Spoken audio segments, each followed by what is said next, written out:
औज़ुबिल्लाहि मिनश्शैतानिर्रजीम बिस्मिल्लाहिर्रहमानिर्रहीम इन्ना अअतैनाकल कौसर फसल्लि लिरब्बिका वन्हर इन्न शानिअका हुवल अब्तर। अच्छा, आज हम पढ़ेंगे इंशाल्लाह क्वेश्चन नंबर 153 और इससे आगे हम कोशिश करेंगे कि आज मैक्सिमम क्वेश्चन पढ़े, क्योंकि कल की क्लास में हम इतनी चीज़ें कवर नहीं की थी। अच्छा, क्वेश्चन नंबर 153 है, व्हाट इज OOSC। ठीक है, तो out of school children. OOSC जो है ओवरऑल दुनिया में 58 मिलियन OOSC जो है ये है, आउट ऑफ स्कूल चिल्ड्रन है। ठीक है, अगर हम पाकिस्तान की बात करें तो ये है 22 मिलियन। ठीक है, 22 मिलियन बच्चे जो है वो आउट ऑफ स्कूल है। वो बच्चे जो बिल्कुल स्कूल आए ही नहीं है। ठीक है, ड्रॉप आउट तो अलग चीज़ है, वो भी हम इंशाल्लाह पढ़ेंगे। लेकिन आउट ऑफ स्कूल चिल्ड्रन जो है वो पाकिस्तान में 22 मिलियन है। ठीक है, ये फिगर आप लोगों ने याद रखना है। अच्छा, क्वेश्चन नंबर 154 है, व्हाट इज डिस्ट्रीब्यूटेड लर्निंग। अगर हम डिस्ट्रीब्यूटेड लर्निंग को देखें तो ये भी ब्लेंडेड लर्निंग की तरह ही है, लेकिन ये थोड़ा वास्ट है स्कोप में। ब्लेंडेड लर्निंग में तो जस्ट तो टू चीज़ें इन्वॉल्व थी उसमें, फिजिकल और ऑनलाइन जो एनवायरनमेंट है वो इन्वॉल्व थी। लेकिन डिस्ट्रीब्यूटेड लर्निंग में सारी चीज़ें इन्वॉल्व है। इसमें हमारा physical environment, online environment, virtual video conferencing, face to face classroom time, ये सारे हमारे पास जो है जब हम डिस्ट्रीब्यूट करें। डिस्ट्रीब्यूशन का मतलब यही है कि जब हम एक क्लास को तकसीम करें ब्रॉड एरियाज में, a multimedia method of instructional delivery that include a mix of web-based instruction, streaming, video conferencing, face-to-face classroom times, learning through televisions or video, or other combinations of electronic and educational face-to-face distribution। ठीक है, मतलब जितनी भी चीज़ें हैं जिसको हम use करें online as well as face to face classroom, ये सारी चीज़ें तो ये हमारे पास डिस्ट्रीब्यूटेड लर्निंग में आएगी। ठीक है, what is the IQ of gifted children. अगर हम गिफ्टेड गिफ्टेड चिल्ड्रन की IQ देखे वो है अबाउ 140। और जो हमारे पास डल स्टूडेंट्स है तो डल बच्चों की जो IQ लेवल होती है वो बिलो 70 होती है। ठीक है, और जो एवरेज बच्चे होते हैं उसका जो है 90 टू 110, 90 टू 110, ये तीन आप लोगों ने बिल्कुल ही याद रखना है। Again I am repeating, above 140 gifted childrens, below 70 dull childrens, 90 to 110 average students, और 110 से आगे जब हम जाते हैं 120 और 130 तक तो ये है अबाव एवरेज। ठीक है, और एक है जब 90 और 70 और 90 के दरमियान जो है, मतलब 70 और 90, तो ये है बिलो एवरेज। ठीक है, और फिर नीचे जो है ये है डेल स्टूडेंट। ठीक है, तो ये इसकी डिस्ट्रीब्यूशन है IQ sir of sir children की। जी जी। 25 चिल्ड्रन की आई। कौन सी 25? जी सर, मैं एडमिशन के लिए 25 ये तो चार्ज होते हैं, उनकी आई क्यों होती है सर? अच्छा, रिटार्डेड स्टूडेंट की 20 to 25 होती है, आप ये कहना चाहते हो? आपकी आवाज़ में थोड़ी डिस्टॉर्शन है। जी जी बिल्कुल सर, मैं चार्ज अच्छा अच्छा होते अच्छा। हैं और okay twenty okay okay. Five से लेकर। जी ओके जी, ओके। मेंटली रिटार्डेड जो होते हैं, very valid and good point, उसका जो IQ लेवल है वो 20 to 25 होगी। ठीक है, अच्छा, ये किस तरह फाइंड आउट करते हैं? ये एक फार्मूला है जो कि है हमारे पास, mental age divide by chronological age multiplied by 100। तो उससे ये जो है वैल्यू पुट करके वो ये कैलकुलेट की जाती है। ठीक है, अच्छा, क्वेश्चन नंबर 156 है, how information is being shared in classroom by using modern methods। ठीक है, तो मॉडर्न मेथड्स हमारे पास कौन कौन से हैं? एक तो ऑनलाइन तरीके हैं जो हमारे पास मौजूद है, और जो मॉडर्न मेथड में हमारे पास ये ब्लेंडेड लर्निंग, फ्लिप्ड लर्निंग, ये सारे हमारे पास मॉडर्न मेथड ही है जो कि हम यूज करते हैं एजुकेशन के अंदर। ठीक है, लेकिन मॉडर्न मेथड स्पेसिफिकली जो हमारे ये ऑनलाइन सोर्सेज है, पॉडकास्टिंग है, ईमेल्स है, वीडियो कॉन्फ्रेंसिंग है, या व्लॉग्स वगैरह होते हैं, तो ये सारे हमारे पास क्या है, ये होते हैं इंफॉर्मेशन की डिसिमिनेशन के सोर्सेज है। ठीक है, तो modern method of information sharing consist of internet, online bulletin, podcasting, email, video conferencing, class blogs etcetera. ठीक है, जितनी भी ऑनलाइन चीजें हैं तो वो मॉडर्न तरीके ही ज्यादातर यही यूज होते हैं। ठीक है, अच्छा, क्वेश्चन नंबर 157 है, differentiate between convenience sampling and random sampling. ठीक है,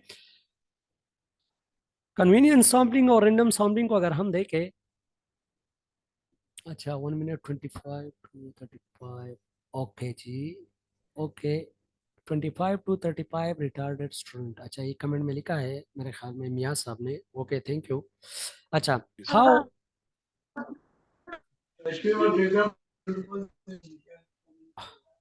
जी मेरी आवाज़ नहीं आ रही, आवाज़ नहीं पहुंच रही।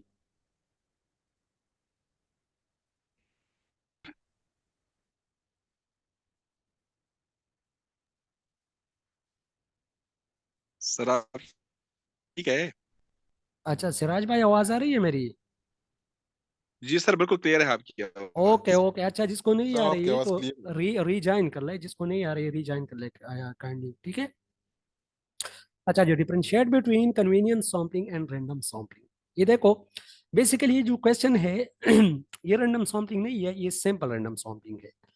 क्योंकि सैंपल रैंडम सैम्पलिंग जो है ये बेसिकली प्रोबेबिलिटी सैम्पलिंग का ही एक टाइप है। जब भी आप लोगों से सैम्पलिंग का क्वेश्चन पूछा जाता है तो आप लोगों ने इसको ब्रॉड कैटेगरीज में डिवाइड करना है, देन आप लोग आंसर कर सकते हो, अदरवाइज ये चीजें मिक्स होती है। ठीक है, मतलब जब कन्वीनियंस सैम्पलिंग का पूछा जाए तो मतलब ये कि ये नॉन प्रोबेबिलिटी का सैम्पलिंग है।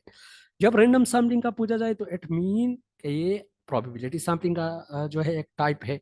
तो अभी कन्वीनियंस सैम्पलिंग ये तो इजी है, बंदा कोई भी कन्वीनियंस का मीनिंग जो है जिसको आता हो तो इसको एक्सप्लेन कर सकता है। लेकिन यहाँ पर जो लॉजिकल पॉइंट है वो यही है कि कन्वीनियंस सैम्पलिंग जो है ये नॉन प्रोबेबिलिटी सैम्पलिंग के अंदर आती है, और नॉन प्रोबेबिलिटी सैम्पलिंग जो है उसकी पॉपुलेशन अननोन होती है। ठीक है, उस्मान अली साहब आपका कैम ऑन है, काइंडली ऑफ कीजिएगा। उस्मान अली साहब, उस्मान भाई आपका कैम ऑन है प्लीज। जी सर, कैम नहीं, कैम तो मेरा ऑन नहीं है सर, आप चेक कीजिएगा दोबारा से। अभी ऑफ, अभी ऑफ, अभी अस्सलाम ऑफ हो गया, अस्सलाम। अभी ऑफ हो गया, कैम मेरा अभी अभी ठीक, कंफर्म ठीक अभी, कीजिएगा सर, यहाँ अभी तक अभी क्रॉस है ऑफ हो सर। गया, अभी अभी ऑफ हो गया, ठीक है ओके।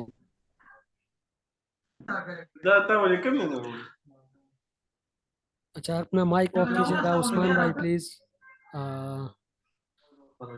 बैकग्राउंड में बहुत शोर आ रहा है प्लीज। उस्मान भाई हाँ हाँ सर जी। माइक माइक ऑफ कीजिएगा प्लीज, आपके बैकग्राउंड में बहुत ज्यादा सॉरी शोर सॉरी, है। Okay okay.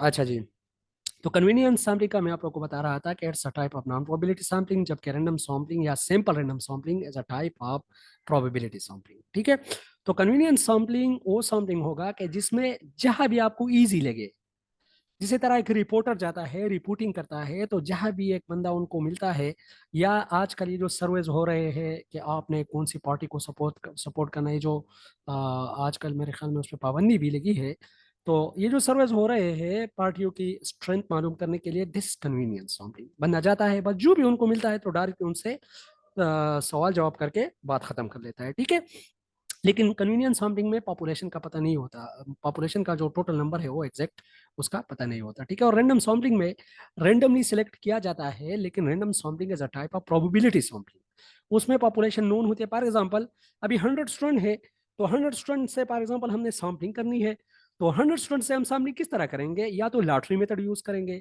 मतलब 100 के 100 का नाम लिख के एक लॉटरी में, उससे फॉर एग्जांपल हमने 20 सैंपल साइज जो है वो सेलेक्ट करनी है, तो अभी 20 उनमें से निकालेंगे। तो जब 20 निकलेंगे हम, तो इट मीन के each and every unit of this population has equal chance of selection, कोई भी इसमें से निकल सकता है। तो ये है हमारे पास रैंडम सैम्पलिंग। ठीक है, so random sampling is a type of probability sampling in which representative is selected randomly by giving equal chance to each sample, for example, lucky draw. ठीक है, convenience sampling is a type of non probability sampling and the ease of availability and accessibility, जो भी बंदा आपको मिल सकता है और जो एक्सेसिबल हो, बस जाके उनसे डेटा कलेक्ट कर लो, अपना जो पर्पस है वो पूरा कर लो। कल हमने पर्पस यूज सैम्पलिंग पढ़ा था, तो पर्पस यूज सैम्पलिंग और कन्वीनियंस में यही डिफरेंस है कि वो वहां पर आपकी पर्सनल जजमेंट इन्वॉल्व होती है, वहां पर आपका पर्पस इन्वॉल्व होता है। लेकिन कन्वीनियंस में आपका पर्पस तो होगा ही होगा, क्योंकि पर्पस के बगैर तो बंदा नहीं जाता, लेकिन कन्वीनियंस में जो भी बंदा आपको इजी लगे बस जस्ट जाके उनसे आप जो है क्या करते हो, वो डेटा कलेक्ट करते हो, ठीक है। अच्छा जी, क्वेश्चन नंबर 158, क्वेश्चन नंबर 158 में है, what are properties of teacher made test. एक है टीचर मेड टेस्ट, एक है एक्सपर्ट डेवलप टेस्ट। एक को हम कहते हैं स्टैंडर्डाइज टेस्ट और एक को हम कहते हैं नॉन स्टैंडर्डाइज टेस्ट।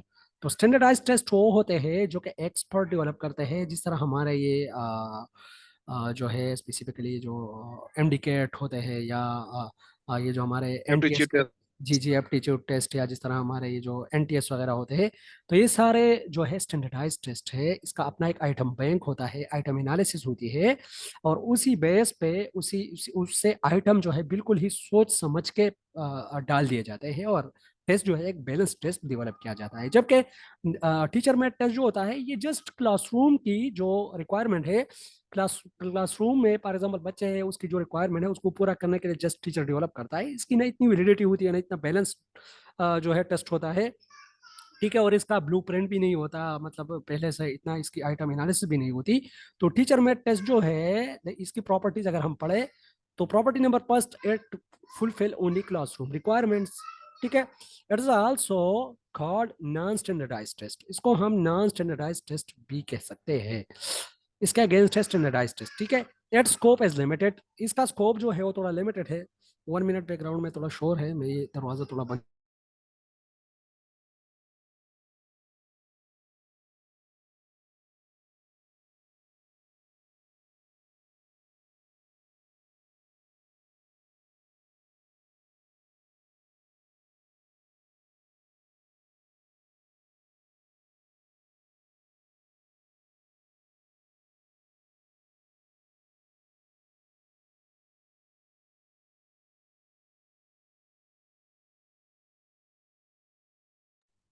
अच्छा जी, अच्छा, ये सॉरी। आवाज जिस, ये ऊपर स्पीकर है ना, स्पीकर, इसको डबल टैप कर ले, फिर आवाज ठीक आपको आ जाएगी। अच्छा जी, किसको मसला है? मेरे ख्याल में अभी भी चैट में जो है। सर, बाज पार्टिसिपेंट्स ने न्यू ज्वाइन किया है, तो उनको शायद जूम एप्लीकेशन का इतना नहीं पता। ये ऊपर टॉप के ऊपर आपको स्पीकर नजर आएगा, उसको डबल टैप कर ले, फिर फौरन अब आवाज की जो इशू है ना वो सही हो जाएगी। हाँ हाँ, अगर आप लोग सुन रहे हो तो आपकी आवाज़ किस तरह पहुंचेगी उसको? वो तो सुन ही नहीं पा रहे हैं। और मेरे ख्याल में ये तो मियाँ साहब है, मियाँ साहब तो यही चैंपियन है बात है। वो तो चैंपियन है इसमें। वजीर साहब की अगर फोन नहीं रही तो वो किस तरह ऊपर जो है लाउड स्पीकर बटन दबाए, ये आप बताइए। मैं मैसेज टाइप करके उनको बताता हूँ सर। अच्छा जी, ओके ओके, चलो यही आप बात है। Chat thank chat you. में उनको समझाओ। ओके जी, ओके। अच्छा जी, फर्स्ट जो इसकी प्रॉपर्टी है वो ये है कि it fulfil only classroom requirements. It also called non-standardized test. Its scope is limited, only limited up to class. It is less accurate and balanced. इतना accurate और balance नहीं होता, valid नहीं होता, reliable नहीं होता। It does not have norms. ये बहुत ही ज़्यादा important point है। इसके norms नहीं होते। Norms mean specific rules, regulation इसके नहीं होते। बस जिस तरह भी टीचर को आया, उन्होंने बस क्वेश्चन डाल दिया, बात खत्म की, ठीक है। Analysis of item is not necessary, इसमें एनालिसिस ऑफ आइटम नहीं होती। एनालिसिस ऑफ आइटम क्या होती है? इराइज ऑफ आइटम ये होती है कि जो भी आइटम, आइटम क्या होता है? क्वेश्चन हो सकता है, क्वेश्चन का आंसर हो सकता है, उसका एक ऑप्शन हो सकता है, उसका एक एमसीक्यू हो सकता है। जो भी क्वेश्चन से रिलेटेड चीज है उसको हम आइटम कहते हैं। और वही आइटम पहले हम एनालाइज करते हैं जब एक स्टैंडर्डाइज टेस्ट डेवलप करना हो हमें। और उसकी एनालिसिस के लिए हम दो तीन चीजें देखते हैं, फैसिलिटी इंडेक्स, डिस्क्रिमिनेशन पावर, ठीक है। तो ये चीज़ें मैंने असेसमेंट में पढ़ाई भी है, लेकिन फिर भी हम आगे जो क्वेश्चन आ रहे हैं उसमें ये चीज़ें इंक्लूड है। इंशाल्लाह आप लोगों को क्लियर हो जाएगी कि टेस्ट आप लोगों ने ना तो इतना मुश्किल बनाना है कि वो जो स्टूडेंट है वो बिल्कुल उसको अटेम्प्ट ना कर सके, और ना इतना इजी बनाना है कि जो बिल्कुल हार्ड वर्कर स्टूडेंट है कि वो उसको बिल्कुल उसको जो है जो बिल्कुल ही मतलब जिन्होंने पढ़ाई नहीं है उसको इजीली अटेम्प्ट करे। तो टेस्ट बैलेंस होना चाहिए। 10-15 क्वेश्चन उसमें बिल्कुल ही डिफिकल्ट होने चाहिए, जो कि स्पेसिफिकली उन स्टूडेंट के लिए हो कि जिन्होंने पढ़ा है, ठीक है। तो ये एनालिसिस ऑफ आइटम होते हैं, ठीक है। अच्छा, क्वेश्चन नंबर 159 जो है, how many types of assessment are. तो असेसमेंट के बहुत ज़्यादा टाइप्स है। तो आप लोग फिंगर टिप्स पे 5-10 जो है इजीली बता सकते हो। तीन तो बिल्कुल ही कॉमन है, diagnostic assessment, formative assessment, summative assessment, ठीक है। एक है एप्टीट्यूड असेसमेंट, एक है सेल्फ असेसमेंट, एक है बेंचमार्क असिस्टेंट, एक है असेसमेंट, एक है इंटरम असेसमेंट, और एक और भी है जिसको हम कहते हैं पोर्टफोलियो असेसमेंट, और एक और भी है जिसको हम कहते हैं कॉन्टिन्यूस असेसमेंट। ठीक है, तो ये सारे जो है हमारे पास असेसमेंट के टाइप्स है। डायग्नोस्टिक असेसमेंट आप लोगों को पता होगा, उन स्टूडेंट के लिए जो न्यू है, तो diagnostic assessment is done for to find out the difficulties और the strength and weaknesses of the student. ठीक है, फिर formative assessment is done during a lesson to know about the learning process and monitor the student. ठीक है, summative assessment is done at the last of the class to know the capabilities of the student, that how much they have acquired the knowledge. Aptitude assessment is the type of assessment in which the previous knowledge is compared to the current knowledge of a person, of a learner. ठीक है, self assessment is the type of assessment in which a learner by self assessing himself or herself and his learning. ठीक है, अच्छा benchmark assessment अगर हम देखें, benchmark जहां भी आएगा इसका मतलब है लेवल। ठीक है, तो benchmark assessment is a type of assessment which is done on fixed levels.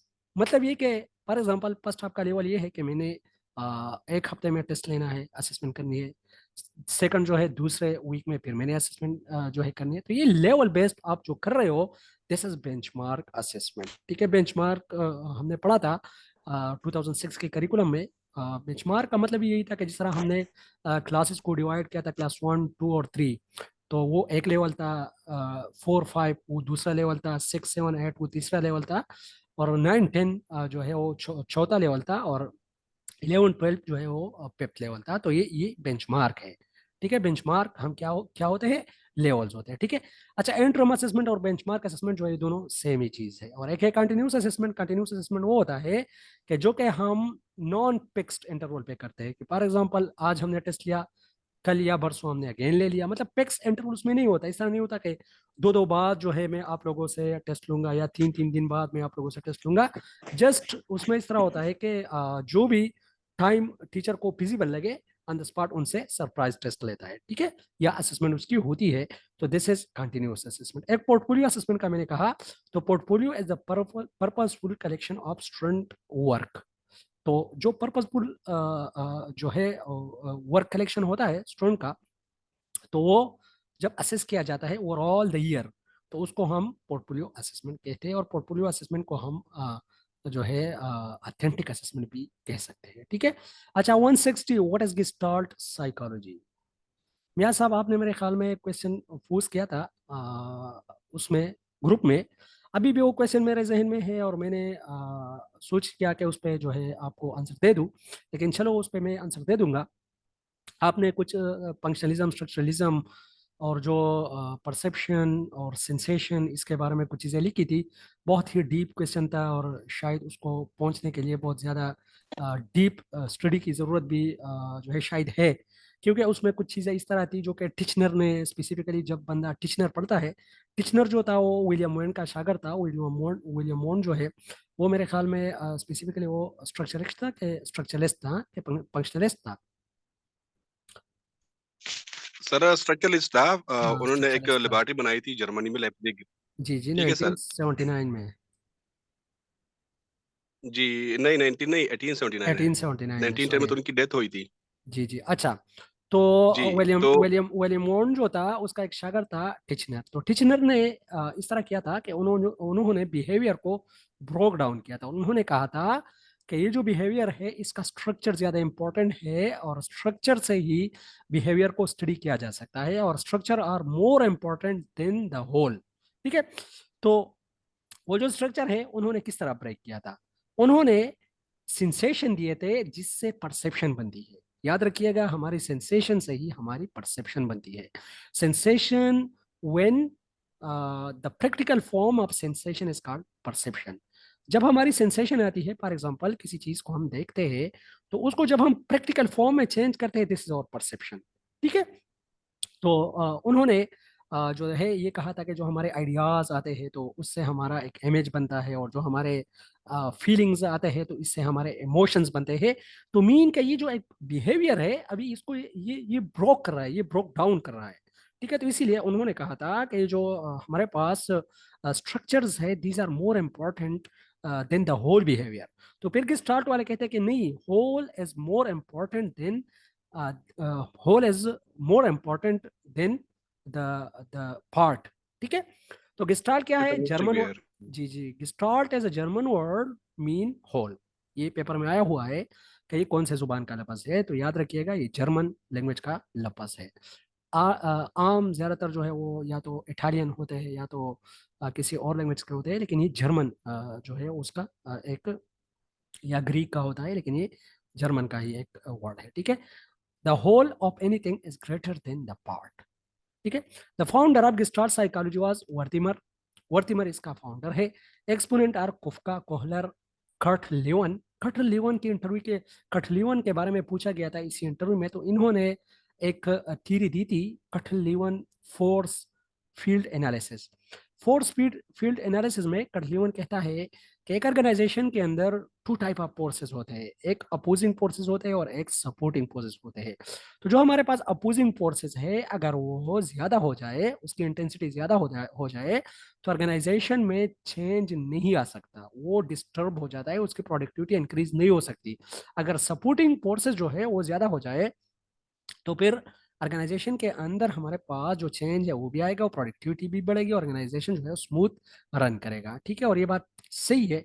जब एक प्रेशर ग्रुप बनता है किसी भी स्कूल के अंदर या किसी जगह जगह पर, तो वहाँ पर जो है वो उसी ऑर्गेनाइजेशन का चलना थोड़ा मुश्किल हो जाता है। ठीक है, तो ये कटलेवन से यही क्वेश्चन पूछा गया था, फोर्स फील्ड एनालिसिस। कोहलर तो आप लोग को पता है, कोहलर ने चिंपैंजी पे जो एक्सपेरिमेंट किया था, आहा एक्सपेरिमेंट, मैंने आप लोग को पढ़ाया भी था। चिंपैंजी को उन्होंने जो है इनसाइट पे उन्होंने काम किया था। ठीक है, और ये कुफ्का जो है, आप लोग इसका भी कंट्रीब्यूशन थोड़ा पढ़ लो कि कुफ्का ने स्पेसिफिकली क्या किया था। ठीक है, दे स्टडी परसेप्शन, इन्होंने क्या किया? परसेप्शन को पढ़ा। Also gave laws of Pragnanz, laws of Pragnanz में उन्होंने दिए। लॉज ऑफ प्रेग्नांस जो है, प्रेग्नांस मीन सिंपल, कॉम्प्लेक्स चीज को सिंपल जो है परसीव करना। ठीक है, परसीव करना मतलब ये कि एक एक पिक्चर फॉर एग्जांपल आपको दिया जाता है और आपको ये कहा जाता है कि इसी पिक्चर को देखते हुए आपके जहन में क्या आता है। ठीक है, तो ये प्रेग्नांस है। तो जो भी आपकी जहन में आएगा, तो this that's mean these are, इसमें कुछ लास्ट है, आप लोग उसको पढ़ भी सकते हो कि मतलब जो पार्ट्स होते हैं, तो पार्ट्स को जब आप देखते हो तो अलग चीज होती है, लेकिन ये जो पार्ट्स है जब हम इसको कंबाइन करते हैं, फॉर एग्जांपल ट्राइंगल शेप में हमने कुछ डॉट डॉट डॉट डॉट इसी तरह के डॉट डॉट जो है वो हमने ड्रा किए हैं ट्राइंगल शेप में तो फॉर एग्जांपल किसी से हम पूछे तो क्या कहेगा? फर्स्ट वो ये नहीं कहेगा कि ये डॉटेड है, वो कहेगा कि ये ट्राइंगल है, क्योंकि वो जो डॉटेड डॉटेड डॉटेड है उससे ट्राइंगल बनाया गया है। तो इट्स मीन कि वो होल पे ज्यादा फोकस करता है एज कंपेयर टू पार्ट पे। तो इसीलिए जो गेस्टाल्ट साइकोलॉजी है, गेस्टाल्ट साइकोलॉजी होल पे बहुत ज्यादा फोकस करता है एज कंपेयर टू पार्ट्स। ठीक है अच्छा जी, laws of pregnance mean when people are presented with complex shape or a set of ambiguous elements, ठीक है, their brain choose to intercept them in the easiest manner possible। मतलब जो भी उसको आसान लगे, डॉटेड डॉटेड डॉटेड है, उनसे फॉर एग्जांपल एक एस टाइप एक शक्ल है और उनसे डॉटेड डॉटेड डॉटेड है, कोई आप लोगों से पूछे तो आप लोग ये नहीं कह सकते कि ये डॉटेड है, आप कह सकते हो कि नहीं ये तो एस है। मीन के जो इजीएस्ट वे है आप उसकी तरफ जाते हो। ठीक है, अच्छा, question number 161, explain different types of करिकुला, बहुत ही ज्यादा इंपॉर्टेंट क्वेश्चन है। ठीक है, इसका डिटेल तो मैंने आप लोग को ऑलरेडी पढ़ाया हुआ है, इतना डिटेल में मैं नहीं जाऊंगा क्योंकि हर एक को एक्सप्लेन करना थोड़ा मुश्किल होगा। इंटीग्रेटेड करिकुलम, जब हम एक किताब के अंदर मुख्तलिफ किताबें मुख्तलिफ करिकुलम मर्ज करते हैं, इसको हम इंटीग्रेटेड करिकुलम यूज कहते हैं। ये किस लिए यूज करते हैं हम? टू डिक्रीज बस्ता लोड, और it's use for primary students. ठीक है, कोर करिकुलम जो है वही करिकुलम है जो कि स्पेसिफिकली हर एक के लिए जरूरी होता है कि उसको पढ़े। जिस तरह क्लास 1 से क्लास 10 तक हमारा इस्लामियात है, तो कोई भी ऑप्शनल सब्जेक्ट चेंज होता रहता है या चेंज नहीं होता रहता, लेकिन ये जो कोर करिकुलम है ये हर एक बंदे ने पढ़ने हैं, या एथिक्स जो होते हैं, ठीक है, तो ये सारे हमारे कोर करिकुलम में आते हैं। हिडन करिकुलम वही करिकुलम है which is not in written form, which is not structured, जो कि हेड एंड फॉर्म में नहीं होता। फॉर एग्जाम्पल क्लासरूम के अंदर कुछ बैनर्स वगैरह लगे हुए हैं, या एक टीचर है वो बैठ के पानी पी रहा है, अभी स्टूडेंट उनको महसूस कर रहे हैं, तो जो स्टूडेंट लर्न कर रहे हैं, दिस हिडन करिकुलम। एक है null curriculum. Null curriculum is also called excluded curriculum, इसका दूसरा नाम है एक्सक्लूडेड करिकुलम। तो null curriculum is a type of curriculum which a teacher intentionally avoid to teach. Classroom के अंदर या तो टाइम की कमी की वजह से या किसी और वजह से टीचर इरादतन जो है कोशिश करता है कि वो एक चीज ना पढ़ाए। ठीक है, तो यह नल करिकुलम, हालांकि वो रिटर्न फॉर्म में होता है। अच्छा, डेवलपमेंटल करिकुलम जो है ये हमारे पास होता है। एक डेवलपमेंटल करिकुलम है और एक फंक्शनल करिकुलम है। ये दोनों जो है हमारे पास जो हैंडीकेप्ड स्टूडेंट होते हैं, जो स्पेशल चिल्ड्रन होते हैं, तो ये उनके लिए ज्यादातर यूज होता है। ठीक है। अच्छा, इंक्लूसिव करिकुलम वो करिकुलम होता है। Null curriculum. जी जी। सर नल करिकुलम नहीं, नल बता नहीं। सकते हैं? अच्छा, नल करिकुलम अगेन रिपीट कर लूँ? सर नल करिकुलम जी। का कोई एग्जांपल? अच्छा, मैंने आपको पढ़ा है ना नल कर। अच्छा, एग्जाम्पल ये है कि फॉर एग्जाम्पल अभी कोर्स लेंथी है, टाइम कम है, तो टीचर ने जो मोस्ट इंपॉर्टेंट टॉपिक्स है वो पढ़ाए, और जो टॉपिक इंपॉर्टेंट नहीं थे तो उसको स्किप किए। This is null curriculum, simple. ठीक है। या क्लास में कुछ रेसिज्म की वजह से कुछ एक ऐसा टॉपिक है कि क्लास में ऐसे ब्लैक स्टूडेंट भी बैठे हैं कि उससे उसकी तौहीन हो रही है, या इसी तरह का कोई, या नॉन मुस्लिम पे जो है कोई इस तरह का एक, मतलब उसका एक लीडर है, और उसके अगेंस्ट जो है इस्लामियात में या इस तरह के सब्जेक्ट में कोई एक टॉपिक है, तो फिर हम उसको क्या कर सकते हैं, अवॉइड कर सकते हैं। ठीक है। ठीक है सर। अच्छा जी। इंक्लूसिव करिकुलम जो है the type of curriculum in which all the student without any discrimination is included. हर एक के लिए होता है, चाहे वो ब्लैक है, चाहे वो वाइट है, चाहे वो जो है स्पेशल स्टूडेंट है, मतलब सबके लिए एक। ठीक है। Explicit and implicit curriculum. Explicit mean वाजी, इम्प्लिसिट मीन नॉन वाजी। ठीक है। एक्सप्लिसिट मीन जो कि रिटर्न में हो, इम्प्लिसिट इम्प्लिसिट जो रिटर्न में ना हो, जिस तरह हमारा हिडन करिकुलम होता है। ठीक है। अच्छा, स्पाइरल करिकुलम जो है, it's a type of curriculum which is design in in increasing difficulties level of content। For example, class first का जो कोर्स है उसमें हमने प्लस इंक्लूड किया, क्लास सेकंड के कोर्स में हमने माइनस इंक्लूड किया, क्लास थर्ड के कोर्स में हमने मैथ्स के कोर्स में हमने जो है डिवीजन और फिर मल्टीप्लिकेशन और फिर उसके बाद हमने फार्मूलाज डाल दिए। तो मतलब ये कि ये जो इंक्रीजिंग डिफिकल्टी है, दिस स्पाइरल करिकुलम, और इसका कंसेप्ट होता है ये जेरोम ब्रूनर ने दिया था। अच्छा, internet curriculum, achieved curriculum and implemented curriculum, ये बहुत ज़्यादा इंपॉर्टेंट है। इन तीनों पे आप लोगों ने बिल्कुल ही फोकस करना है, ये क्वेश्चन पूछे गए हैं। अच्छा, intended curriculum is related to your objectives of the curriculum. ठीक है। ऑब्जेक्टिव्स जो होते हैं उसके लिए जो करिकुलम बनाए जाते हैं, this intended curriculum. Implemented curriculum जो कि क्लासरूम के अंदर स्पेसिफिकली इम्प्लीमेंट किया जाता है उसी ऑब्जेक्टिव्स को अचीव करने के लिए, this is implemented curriculum. Achieved curriculum is a type of curriculum which is achieved after the implementation of this curriculum.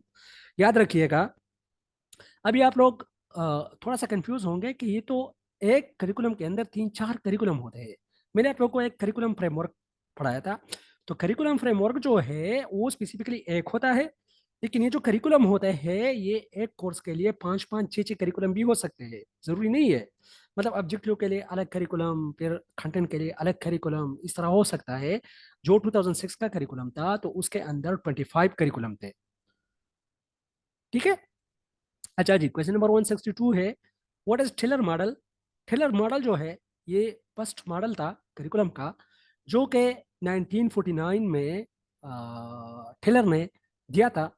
और ये डिडक्टिव मॉडल है। डिडक्टिव क्यों है? क्योंकि ये ऑब्जेक्टिव से स्टार्ट होता है, ये थ्योरी से स्टार्ट नहीं होता, ऑब्जेक्टिव से ही स्टार्ट होता है। This that's why it's called deductive. और इसके अगेन जो ठाबा का, हिल्डर ठाबा का जो मॉडल है, उसको हम इंडक्टिव मॉडल कह सकते हैं, जबकि जो टेलर का मॉडल है ये डिडक्टिव है। अच्छा, इसका दूसरा नाम जो है वो है रेशनल मॉडल। ठीक है। कंसिस्ट ऑफ फोर एलिमेंट्स पे कंसिस्ट करता है, objectives, contents, content organisation and evaluation. ठीक है, तो ये तीन अगर हम देखें, ऑब्जेक्टिव्स, कंटेंट और इवैल्यूएशन, ये तो एलिमेंट ऑफ करिकुलम के एलिमेंट भी है जो मीड्स ने दिए थे। मीड्स ने 4 करिकुलम के जो है वो दिए थे एलिमेंट्स। उसमें एक ऑब्जेक्टिव, एक कंटेंट, एक पेडागॉजी और एक इवैल्यूएशन था। लेकिन यहाँ पर पेडागॉजी की जगह जस्ट कंटेंट ऑर्गेनाइजेशन है। ठीक है, आप लोगों ने इसको इस तरह कंपेयर करना है। तो objectives, content, content organisation and evaluation is Taylor model. ठीक है। Sir Wheeler model of curriculum जो है उसमें उसके 5 है ना जी जी। एस्पेक्ट्स, और उसमें हाँ सिर्फ जी, वो व्हीलर मॉडल आगे आ रहा है, लाटन का भी मॉडल आ रहा है और इसी तरह ठाबा का भी मॉडल आ रहा है। इंशाल्लाह उसको हम पढ़ेंगे। ठीक है। ठीक है। अच्छा जी, what is null curriculum? Again ये क्वेश्चन इस तरह भी पूछा गया है सेपरेटली कि व्हाट इज नल करिकुलम। तो आल्सो कॉल्ड एक्सक्लूडेड करिकुलम, मैंने आप लोगों को पहले भी पढ़ा है कि इसको हम एक्सक्लूडेड करिकुलम भी कहते हैं। A type of curriculum where a teacher intentionally avoid to read, खुद ही अवॉइड करता है कि वो रीड ना करे। Question number 164, role of psychology in curriculum. याद रखिएगा, बार बार मैं आप लोग को रिपीट कर रहा हूँ कि साइकोलॉजी जब भी आती है तो आप लोगों ने तीन चीजों को याद रखना है: learner, learning situation and learner learning process and learning situation. तो लर्नर से जो रिलेटेड चीजें हैं, learner needs, learner interest, learning capabilities. Learning situation से जो चीजें रिलेटेड है, लर्निंग एनवायरनमेंट कि किस तरह हो सकता है, चाइल्ड सेंटर हो सकता है, स्टूडेंट सेंटर हो सकता है। ठीक है। फिर लर्निंग प्रोसेस क्या हो सकते हैं, जो learning process mean the principles of learning, मतलब suitable method of teaching, methods of assessment, growth, development, ये सारी चीजें हमारे पास आ जाएगी ये साइकोलॉजी के अंदर। तो अगर हम देखें तो ये सारे करिकुलम के पार्ट है। तो किसी तरह करिकुलम जो है इसके बगैर हम डेवलप कर सकते हैं। तो as psychology deal with 3 areas, the learner, तो लर्नर की क्या needs, interest and capabilities, learning situation, learning environment like child centred and student centred, and learning process, suitable method of teaching, method of assessment, growth and development. तो ये हमारे पास है psychology का curriculum के साथ रिलेशन। तो अभी करिकुलम को हम जब डेवलप करते हैं तो इन चीज़ों के बगैर हम करिकुलम डेवलप नहीं कर सकते। इन चीज़ों का हमने मस्ट एड्रेस करना है विद इन आवर करिकुलम। ठीक है। अच्छा जी, question number 165, what are problems of distance education? तो जो डिस्टेंस एजुकेशन होता है, सबसे बड़ा प्रॉब्लम तो ये है कि मोरल डेवलपमेंट उसमें नहीं होता। मतलब उसमें क्योंकि लैक ऑफ कम्युनिकेशन होती है। तो जब लैक ऑफ कम्युनिकेशन है तो जाहिर बात है उसमें फेस टू फेस इंटरेक्शन इतनी नहीं होती, तो मोरल डेवलपमेंट उसमें ज़्यादा नहीं होती। In effective time management, time management करना उसके लिए इतना जो है इजी नहीं होता जितना हमारे स्कूल्स में हम टाइम मैनेज कर सकते हैं इफेक्टिवली। तो डिस्टेंस एजुकेशन में हम इफेक्टिवली उसको नहीं कर सकते। Lack of instant communication, communication इसमें नहीं होती, लेकिन ज्यादातर इंस्टेंट कम्युनिकेशन इसमें ज़्यादा नहीं होती। ठीक है। नो टाइमली फीडबैक, आपको फीडबैक ज़्यादा नहीं मिलता। जिस तरह ये अल्लामा इकबाल ओपन यूनिवर्सिटी से हम पढ़ते हैं तो फीडबैक तो हमें नहीं मिलता। बस जो चीज़ जिसने पास की तो ठीक है, जिसने पास ना की तो बात खत्म हो गई। नीड टेक्नोलॉजी, इसको टेक्नोलॉजी की जरूरत आजकल, क्योंकि आजकल जितनी भी चीज़ें हैं वो ऑनलाइन हो रही है, उसके वर्कशॉप्स और उसके जितनी भी चीज़ें हैं तो उसके लिए टेक्नोलॉजी की भी ज़रूरत होती है। No moral development, moral development नहीं होती। टाइम कॉस्टली भी है, इसमें और भी हो सकते हैं बहुत ज़्यादा। ठीक है। अच्छा, question number 165, what is basic education? तो बेसिक एजुकेशन बेसिकली जो है ये कॉन्सेप्ट दिया था गांधी जी ने। और बेसिक एजुकेशन जो है ये हमारे पास क्लास 10 तक जो एजुकेशन है, this is specifically the basic education. ठीक है। Education which is required at primary level and pre secondary level, तो इसको हम क्या कहते हैं, बेसिक एजुकेशन कहते हैं।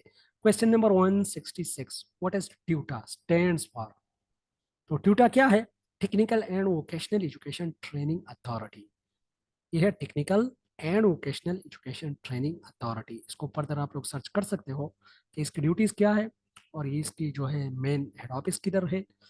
जाहिर बात है इस्लामाबाद में ही होगा, क्योंकि ये एक फेडरल इदारा है और ये काम क्या करता है। तो ये मेरे ख्याल में ज़्यादातर जितने भी वोकेशनल कोर्सेज होते हैं, वोकेशनल एजुकेशन पे ज़्यादा फोकस करता है। ठीक है। क्वेश्चन नंबर 167 जो है, what is equality and equity in education? Equity और इक्वलिटी का अक्सर पूछा जाता है। देखो, इक्वलिटी का मतलब यही है कि दो स्टूडेंट है, दोनों को आप सेम ही रिसोर्सेज प्रोवाइड करो, सेम ही चीजें दे दो, दिस इज इक्विलिटी। इक्विटी ये है कि दो स्टूडेंट है, आपने स्टूडेंट को देख लिया, तो एक स्टूडेंट को ज्यादा जरूरत है, एक को कम जरूरत है, तो जिसको कम जरूरत है उसको कम दे दिया और जिसको ज्यादा जरूरत है उसको ज्यादा दे दिया। ठीक है, तो इक्विटी को हम कह सकते हैं पॉजिटिव डिस्क्रिमिनेशन। डिस्क्रिमिनेशन क्या होता है? फर्क होता है, हम फर्क कर रहे हैं लेकिन पॉजिटिव कर रहे हैं, नेगेटिव नहीं कर रहे, क्योंकि उनको जरूरत है। जिस तरह ये हमारे पास मेडिकल में कोटा सीट्स होते हैं, या फीमेल के लिए कोटा सीट्स होते हैं, या हमारे पास ये जो स्पेशल पर्सन के लिए कोटा सीट्स है, तो ये इक्विटी है एजुकेशन के अंदर। ठीक है, अभी इक्विलिटी और इक्विटी में डिफरेंस क्या है? Same resources, same teaching methods and same opportunities are equality. ठीक है, while distribution of resources, opportunities and methods according to the needs of the individual. Individual को देखते हुए जब हम उसको देते हैं resources, this is equity in education. Question number 168, what is sampling and its types? तो sampling is the process of selecting representative from the whole population. Sampling is the process of selecting representative from the whole population. It have two broad categories, probability and non-probability.